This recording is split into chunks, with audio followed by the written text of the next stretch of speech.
Support for this program is provided by The Women's Hospital delivers comprehensive health care to women and infants through inpatient and outpatient obstetrical, gynecologic, and education programs. The Women's Hospital, only at Deaconess. And by Toyota Indiana, Pump It Up Evansville, Gigi's Cupcakes, and the Vanderburgh County Prosecutor's Office.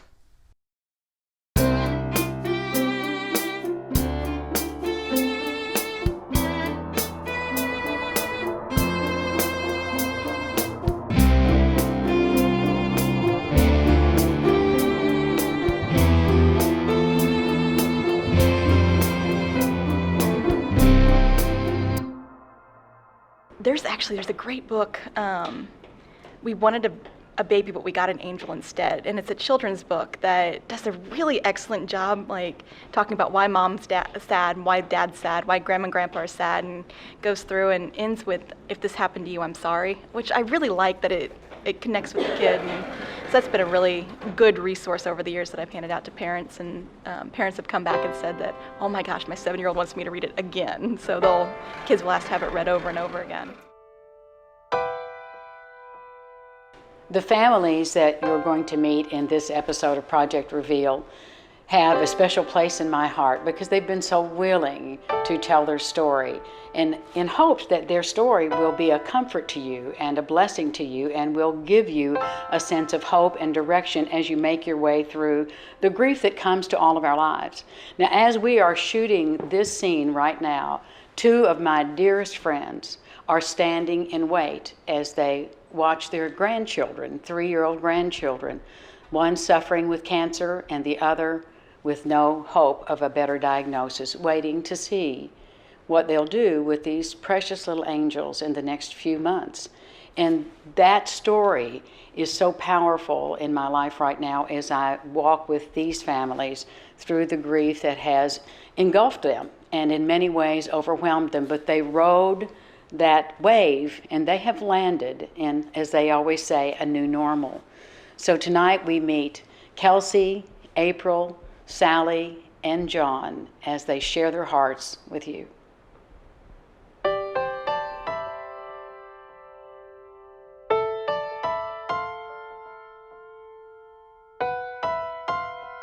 Ethan was my first baby. He was my first pregnancy. Everything went well until we were almost 20 weeks, and I'd started to have some pain. First pregnancy, so I didn't want to overreact. I had asked some friends, just trying to get opinions whether this was something worthy to call about.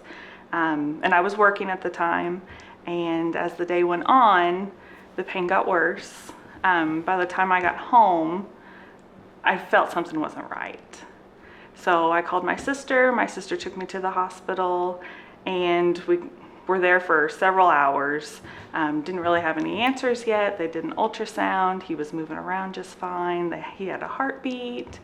And after midnight, I sent my family home because they all had to work the next day. And I said, if something happens, I'll call you back. And probably 10 minutes after they left, the doctor came in and my world shattered. I was diagnosed with what they called an incompetent cervix.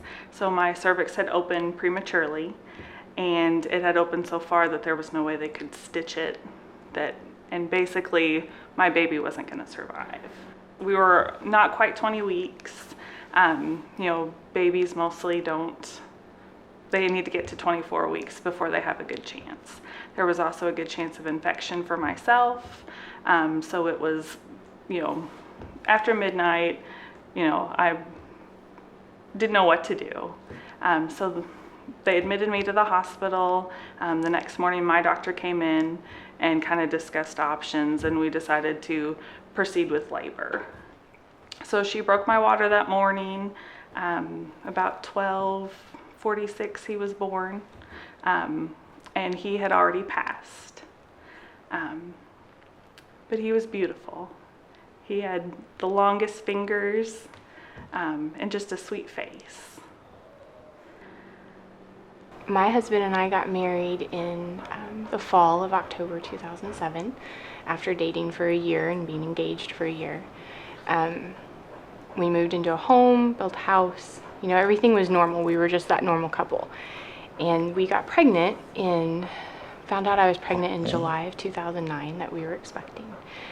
Pregnancy was normal, a breeze, just very easy pregnancy. I was due March the 1st and went over my due date and was set to be induced on March the 8th and went into labor on March the 7th, what I thought was into labor, and we went to the hospital where we learned that my child did not have a heartbeat. So she was no longer with us. And at that point, we had to face the reality of what was happening, you know, the shock and the gravity of it. I mean, what was going to happen, what was going to go on next. And after laboring and delivering, I labored all day, pushed for 2 hours, and then delivered my first little baby girl, Madelynn Rose, at 10:21 on March the 7th. We decided about 6 months later to try again. That was one thing my husband was just wanting to do. I mean, the instant that we lost Maddie, he just wanted to get pregnant again, I think, to heal that loss, in part. So we started trying 6 months, got pregnant right on the very first try, and found out we were pregnant again that fall with Ellison, our second little girl. And in January, we found out that there were some health issues with her that over time we found out were greater than what we thought. And she was delivered in May of 2011 up at University of Cincinnati Hospital because of the gravity of that situation, and we didn't know if she was going to be okay or what was going to happen. And she ended up being transported to the Children's Hospital in Cincinnati, where she lived for 3 months, and just due to her health situations, passed on August 28th of 2011 after living right at 3 months. Okay, Sally, thanks for being willing to do this. You're welcome. How long has it been since Kimberly was killed? 28 years. Can you tell us that story of what happened that day? She got on the bus, and I had a meeting. We had a faculty meeting, and it was the first time we had a faculty meeting because we didn't have the days before. The first day of school was that day for the teachers. And so I had a faculty meeting, and Kimberly got off the bus with her and Derek, and she had a key to the house because she was 10, and I didn't keep her because Kimberly was active. She was hyperactive. And I just thought, this is going to be a long faculty meeting, and she's going to be all over my classroom. I just didn't think it would be good for Kimberly. And so I let her go home because most of the time my kids went home with me. They didn't go on the bus because I taught school there. So she got off the bus. When Jeannie looked up, she saw a car coming, and she honked her horn, and the car didn't stop. And my one neighbor was out mowing, and he said that when the car hit her, she went up about 60 feet in the air. And she was little. She weighed less than 50 pounds. She was 10 years old, but she was little. And she landed in the ditch right next to our mailbox. They came into the faculty room. Roberta came in and told me I had a phone call. And so I went out and took the phone call, and Sharon was there, my principal, and I took the phone call, and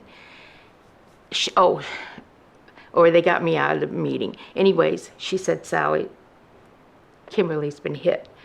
And I just didn't really know what she was saying, and she finally said, Kimberly's been hit. So Roberta immediately took me to the scene of the accident.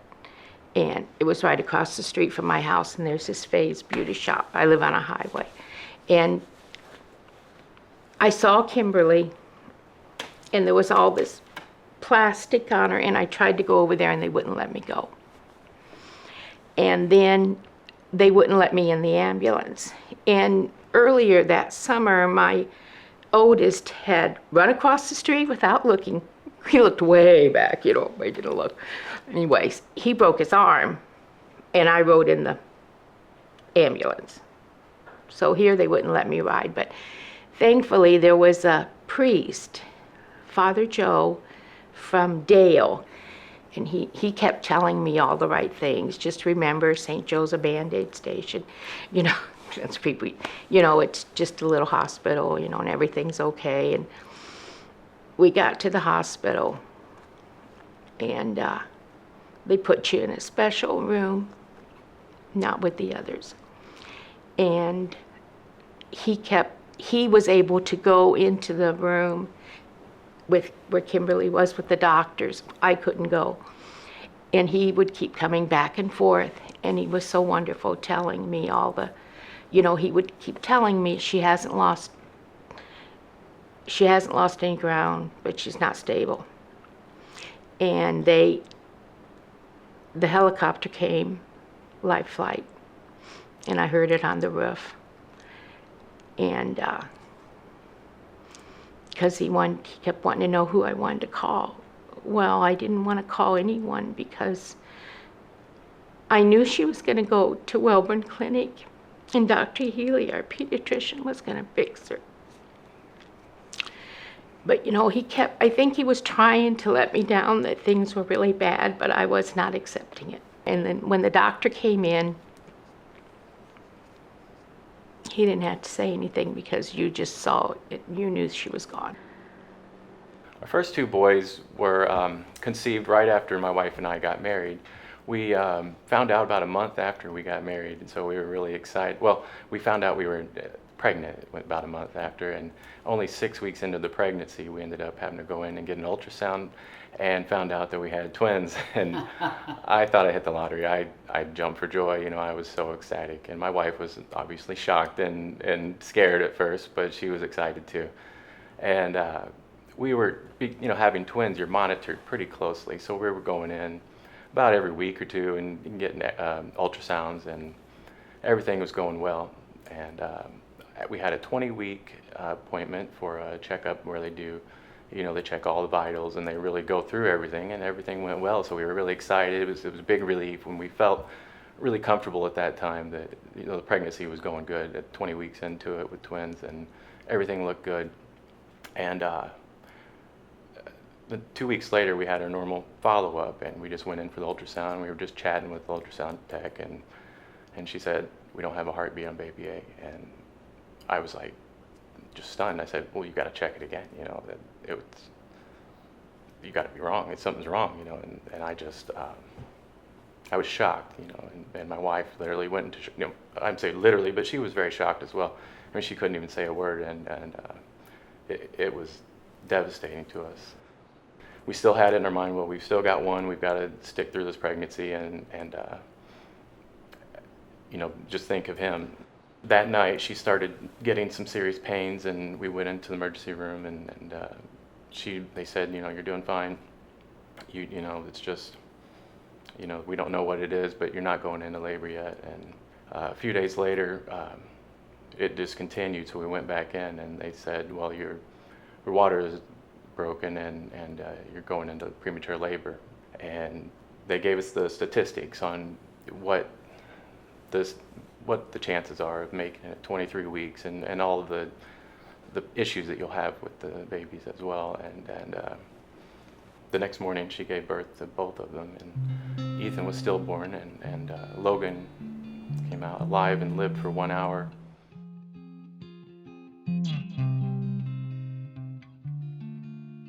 So these are the gowns for the babies. These are the gowns that are made from the wedding gowns. We have seamstresses that have volunteered to take the gowns and recreate them into gowns for our babies. Wow. So each gown is unique, and each piece that they design is unique. These are beautiful.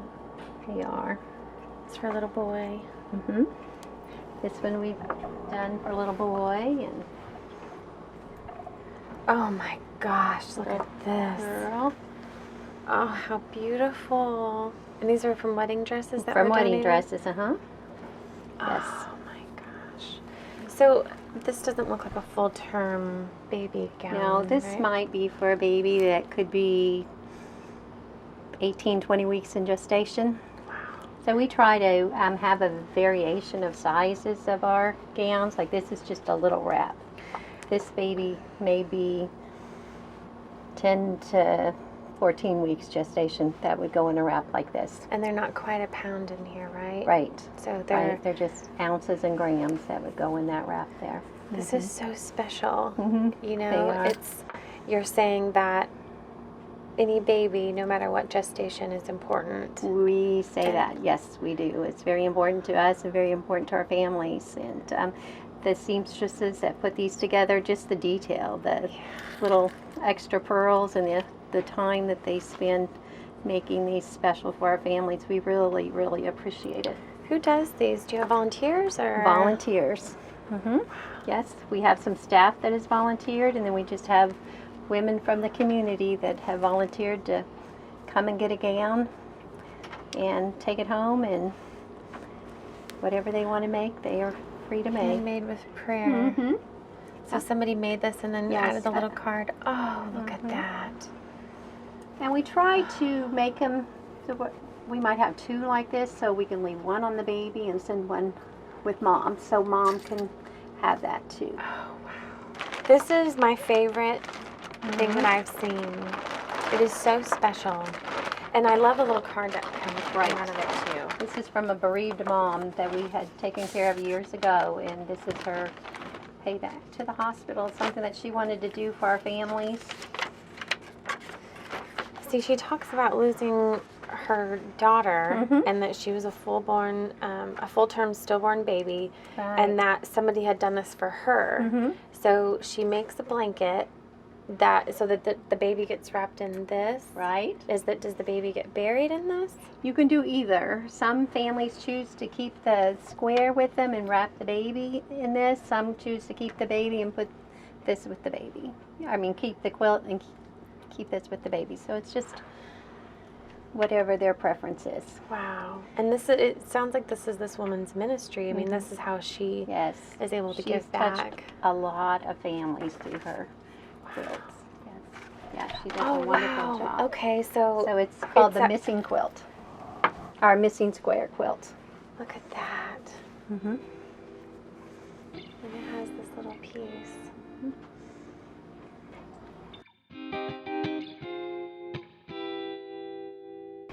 One of the hardest experiences for moms that have gone through what you've gone through is walking in this door.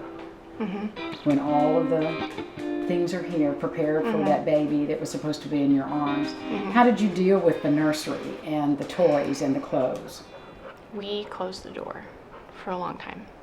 We just closed it. That was one of, if not the hardest thing about coming back in this house, was that was all there. And it was supposed to have a baby in it, and we were supposed to change diapers in there and use all this stuff. But my dad actually came. Matt didn't want to do that, but I just needed it gone, because we had, a swing right here. We had her pack and play in our bedroom, because we were going to put her in there. But we sent my dad over here. And what I didn't realize till months later was, I'm a horrible crier. I have a loud cry.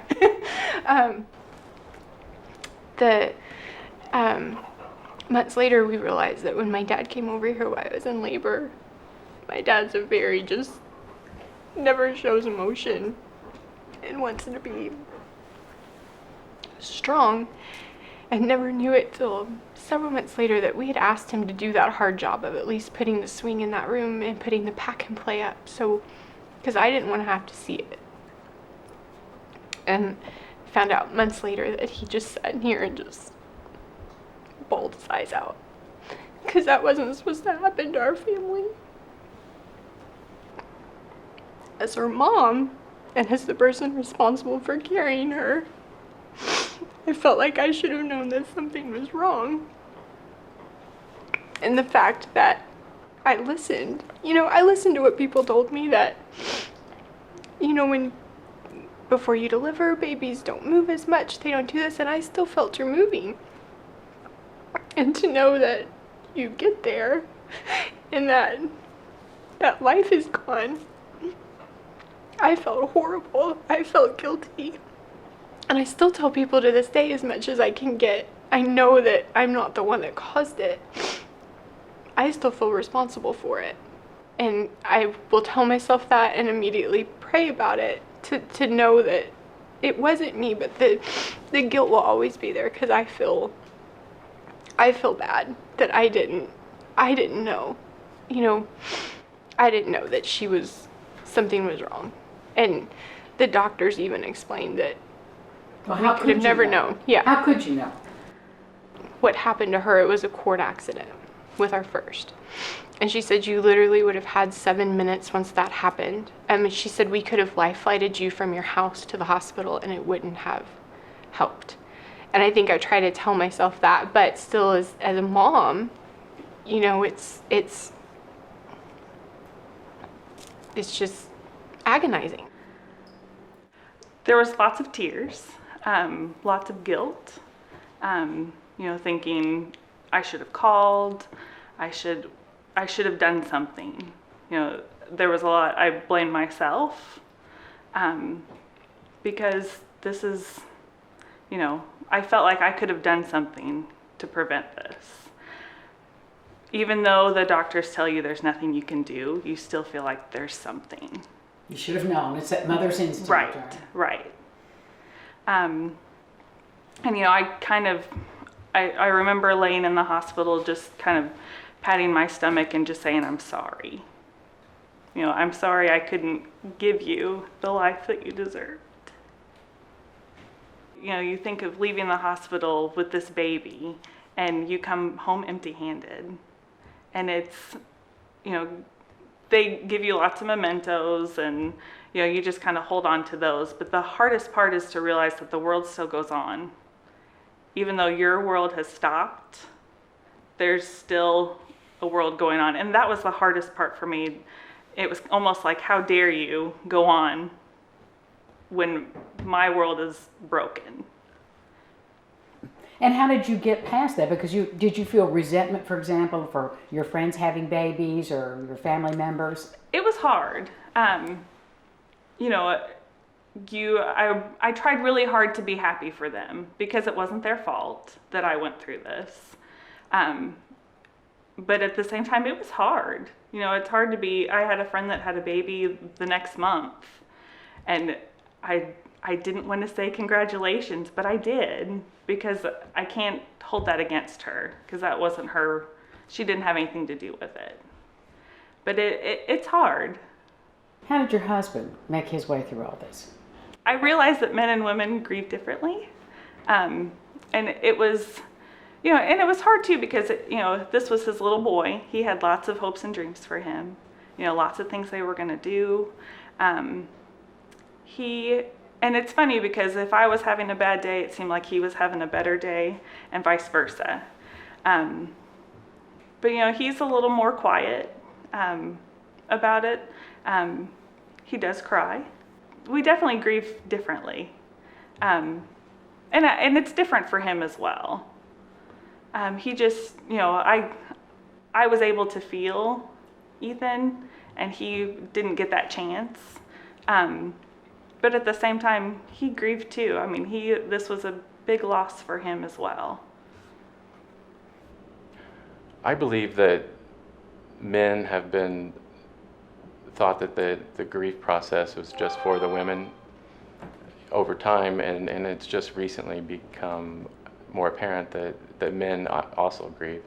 But there's also a thing that the men can't feel as much as the women. They didn't carry the babies in them, but they still were attached. They still were their babies, and it can be, I don't want to say just as bad, but it can be a very tough time for the men as well. And you're also feeling bad for your wife. You can see that just the the glow in them before, and then to see the feeling of emptiness afterward, to come home with empty arms and no babies when you've become so attached. And it doesn't, we've come to find out, talking with other people, we've found out that losses happen a lot more often than we know. It could be a couple of weeks into the pregnancy, you're already attached to that feeling of life inside of you for the female. And for the male, I feel like it's a lot tougher for the male to be open with his feelings, and that was one thing that was a problem with my wife and I after we lost, that I wasn't showing enough of my grief to my wife, and she thought that I wasn't grieving as much as she was, and so it takes a lot of communication between the husband and the wife after a loss to really, the man needs to share his feelings more to really get over to his wife, to let her know that he's right there with her in the same boat. Many couples don't make that journey very well. There is that difference, that powerful difference of grief, and it does break a lot of relationships. And so it sounds like you all made your way through that hard part and learned how to do this. We were newlyweds when this happened to us, basically, and so it could have drawn us apart, but it luckily pulled us together. And it just depends on how you react, I guess, to what it does for your relationship. And the guidance from the bereavement group that we attend at the Women's Hospital actually helped us out a lot too. Would you recommend that experience for Definitely. the people who've gone through this? Why? It helps you to talk about your feelings and to talk with other parents who have been through the same boat as you. Sometimes it was just a mother that would come in by herself, and there were other couples as well.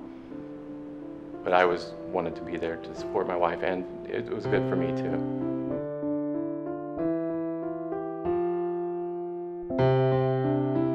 When do you point to as the date that bereavement programs kind of came into their own?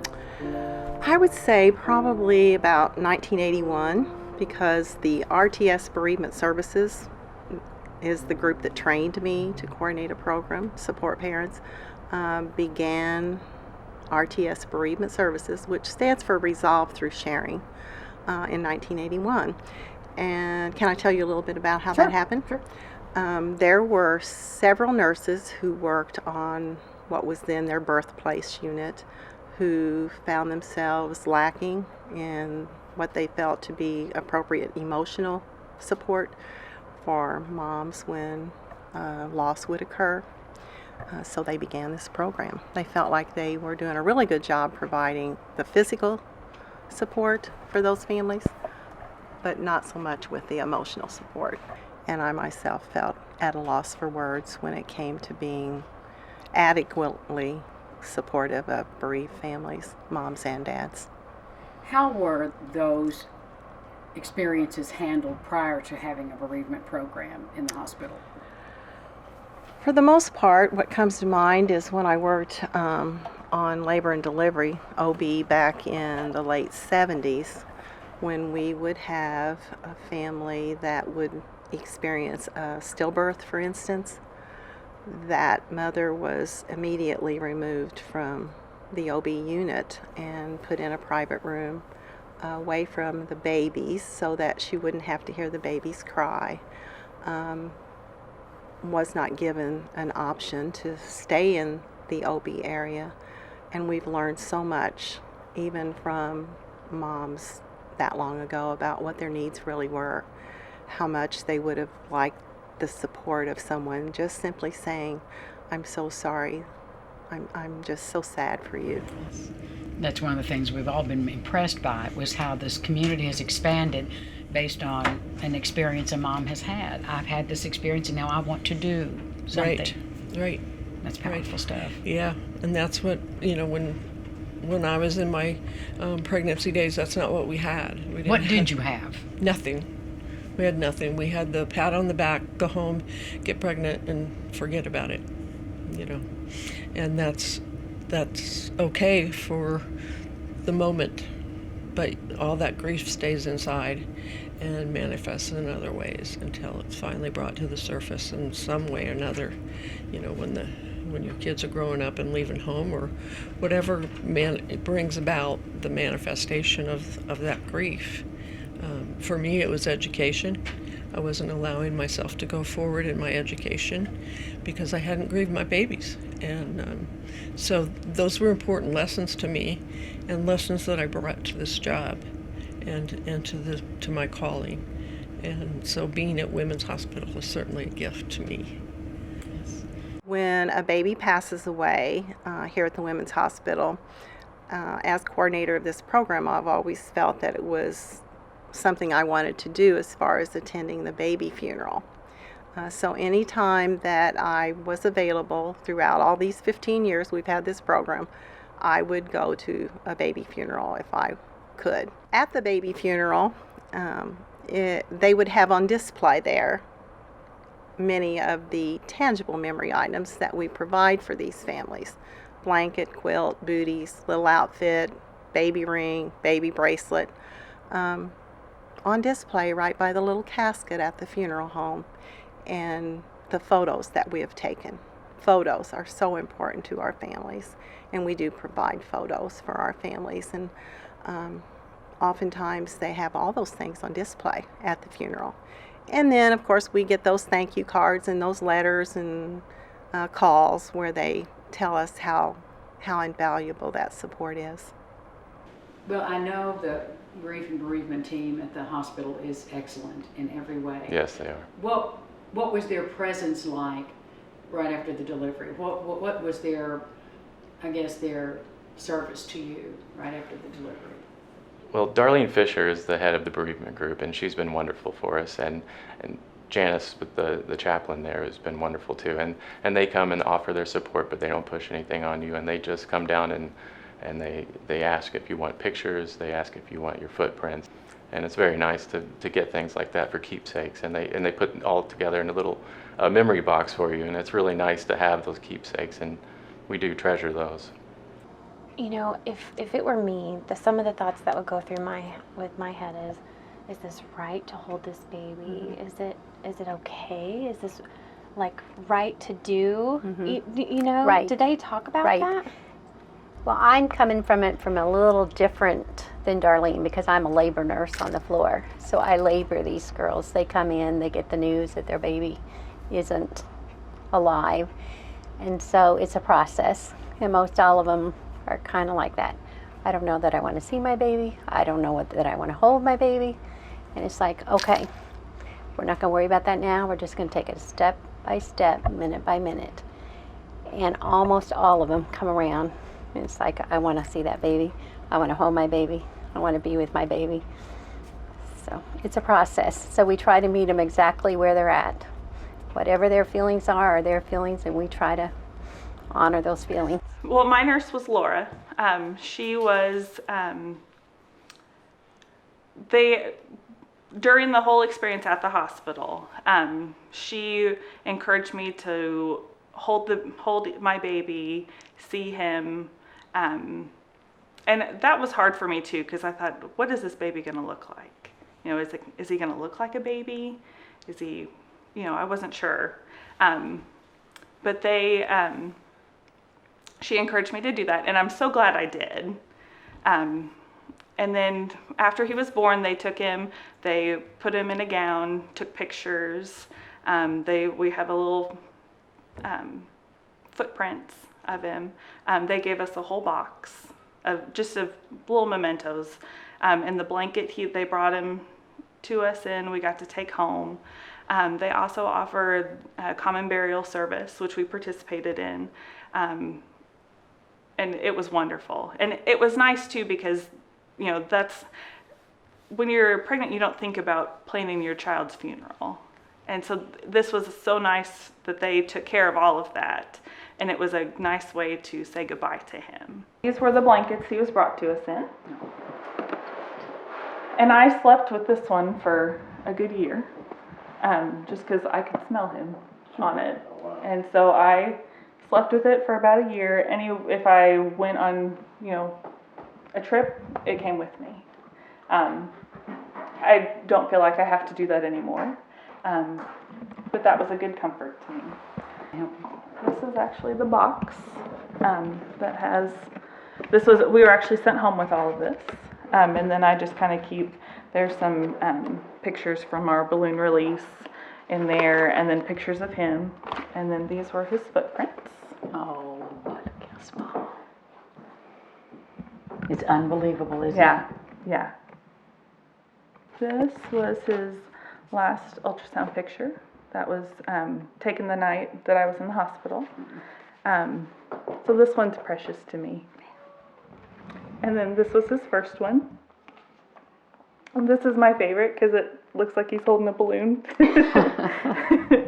But that was his very first ultrasound. And I usually can't get through this box without lots of tears.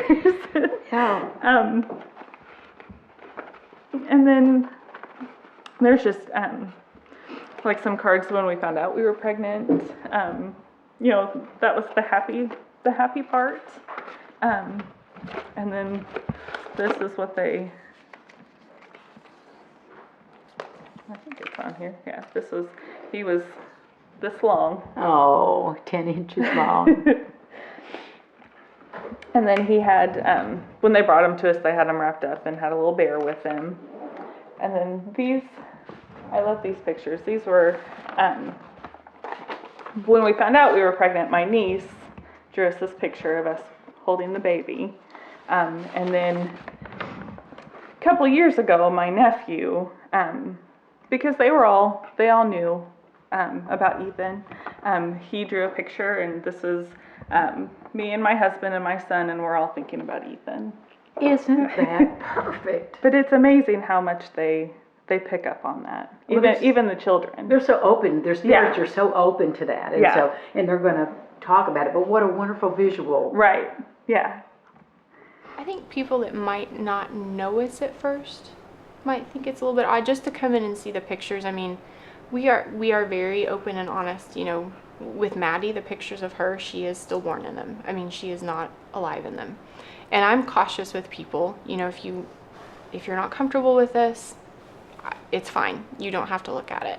But they're my children, and we make it known that we have 2 children. I mean, any time that people ask us, how many children do you have? I mean, we will say we have 2 that are in heaven at this point, because that's normal. I mean, that's the only normal that we know. With Ellie, we actually decided 2 years ago, on the day that she passed away, we actually go back to Cincinnati. We go back to Cincinnati and go to where we were with her. We go back to the hospital. We see the doctor. That was with us through all that. And that's important to us because that was family. They were the ones that were with us with that. As far as in the house, I mean, we have pictures of them up throughout the house. There's a picture in our bedroom that I can see when I go to bed at night of Matt and Maddie and I, that our last moment together, that I didn't think at the time, I didn't really even know if I would be comfortable taking pictures with her, but I'm so glad I did, because it gave us that moment, because we didn't have forever with her. So we have that we have. We have the picture that my cousin drew.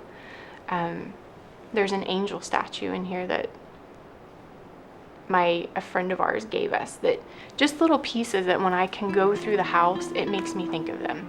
And that is comforting to me. I think when you come here, it is very surreal, because we had never expected this to be our life. We'd never expected to bury 1, let alone 2 babies. So when we come here, it's just kind of, there's no words. I mean, we don't really even speak when we're here, because there's just nothing. It is just mind-numbing. I mean, there's really no other way to put it but mind-numbing. The first year, it was hard coming out here. And then kind of as time went on, it got a little bit easier. Like, I finally got to where I could come out here and not leave crying. And, especially during, when we have our little celebrations for his birthday, I always find those therapeutic, because it's something I can do with my family, and we can share his life and celebrate him.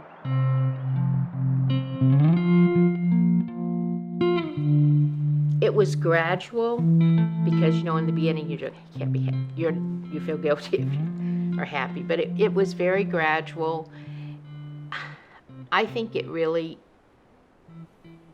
but then on top of that, then I turned around and went into a divorce, and was kind of like I had to set Kimberly aside because I could not deal with that. I had a really hard time. But I mean, you just kind of gradually, and you had to be happy for your kids. You still had to go through the Christmas and all the holidays, which don't really mean anything much to me anymore, the holidays. I'm going to go through all the motions, and I'm going to buy the gifts and everything because these were my kids and they're still expecting that. But it's not what it was before Kimberly. Have the grandchildren helped that, though? Have you found more joy? Oh, yes. Yeah, that's true. That's true. The grandchildren have helped a lot. How many grandchildren do you have, Sally? 11. I did something that at the time I didn't realize it, but it was very cruel. And I used to say, well, I'm just sticking around till I'm 60. I'm gone then. I'm gone. And I was going to die. I just assumed I would just turn it off, you know. And, you know, now, well, I got to live for my grandkids. Yes, you do. Yes, you do. And for you. But, yeah. Do you feel like yourself again? I mean, like what you imagined who you were? Do you feel like things are kind of status quo in your mind about your identity and everything? Yeah, I feel like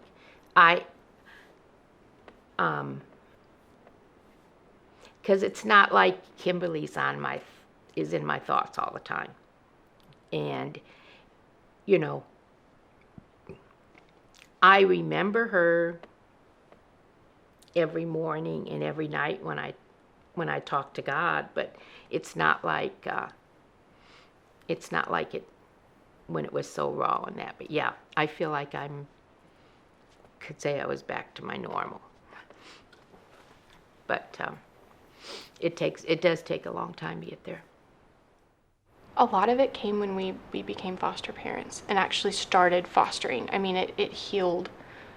It just healed some of those wounds because we got to finally, in a way, experience the stuff that we had been missing. And I think as a dad, he got to finally do those things and watch me be happy, you know. And that was a huge thing for him because that's all he ever wanted was for me to be happy and for our girls to be healthy. I can look back and just say that it was tough, it was rough. There are still days when it is, but I can smile and I can know that I'm going to see him again. And we've, in a sense, learned to just live. You live with a new normal, but you learn to live and you learn to carry on. I know I'm not the same person I was before Ethan, and I'm okay with that. But probably, you know, once you start kind of getting back into the real world, you know, you feel guilty for laughing and, you know, having fun. And plus, during the grieving process, I was also pregnant. So there was a lot of worry there. And it was kind of like after I knew things were okay with my pregnancy, then it was kind of, okay, this is okay for me to be happy about this. And then kind of from there, it just went, you know, I kind of started getting back. But I mean, all in all, the first year is hard. You know, the first time you do anything, it's hard. It's got to be. Yeah. It's the new norm is what they call it. It took a few months, and that's another thing that we were contemplating when to try again, because like I said, we didn't have any kids, and to come home with empty arms is really devastating. And so we talked with a lot of people, professionals and everyone to see when we should try again, because we knew that we wanted to try again. We just didn't know when. We didn't know if, you know, if we were going to feel comfortable doing it again to try to have kids after a loss. We didn't know if it would take months, years, and we just got to a point about 6 months, and we said, we just both knew it. We said, we're ready. And what happened? We were blessed with another pregnancy, and we have, fortunately did not have trouble conceiving. As we know, that's one thing that I said to my wife one time, was that at least we know a lot of people that have had trouble conceiving, and that's one of the scariest things. I said to my wife one time, would you rather have had a loss or to never have had a child? And it kind of took her off guard for a little while, and then she came back to me and she said, you're right, I would rather be a parent. And now you are again. Yes, and we found out pretty early in this pregnancy too that we were having twins, and this time it wasn't as much of a shock because we knew going into this that the chances of having twins after you've had twins actually goes up about 25%. And I don't want to say it wasn't a shock, but it was surprising, but it wasn't a shock this time. It was also more scary too, because it was like deja vu. We're going through, you know, a year later almost exact, that we were pregnant again with twins. When did you feel like you could celebrate those boys? When we had them in our arms.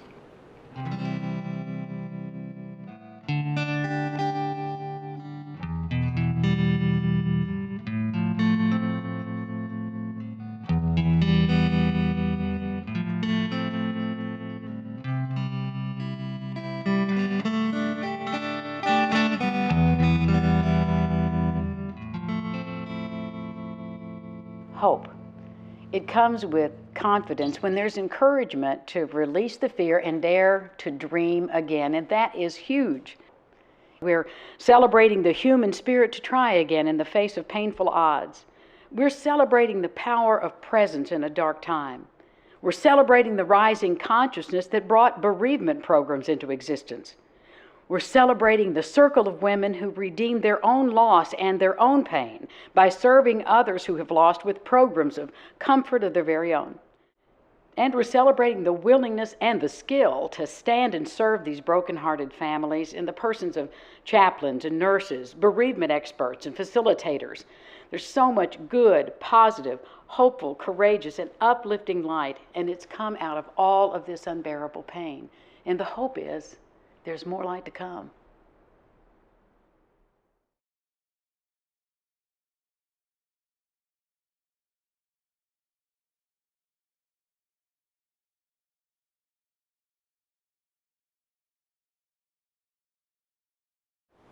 I want people to know that it does happen to people. I think that was the misconception of us, that when we got pregnant that everything was fine. You know, that happened to other people. It wouldn't happen to us, but it did 2 times.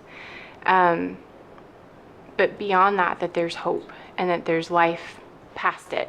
You know, you live with it, but you go on living, and we have experienced that to the point where we can actually smile today and know that there's hope way beyond what we could have ever imagined. Support for this program is provided by The Women's Hospital delivers comprehensive health care to women and infants through inpatient and outpatient obstetrical, gynecologic, and education programs. The Women's Hospital, only at Deaconess.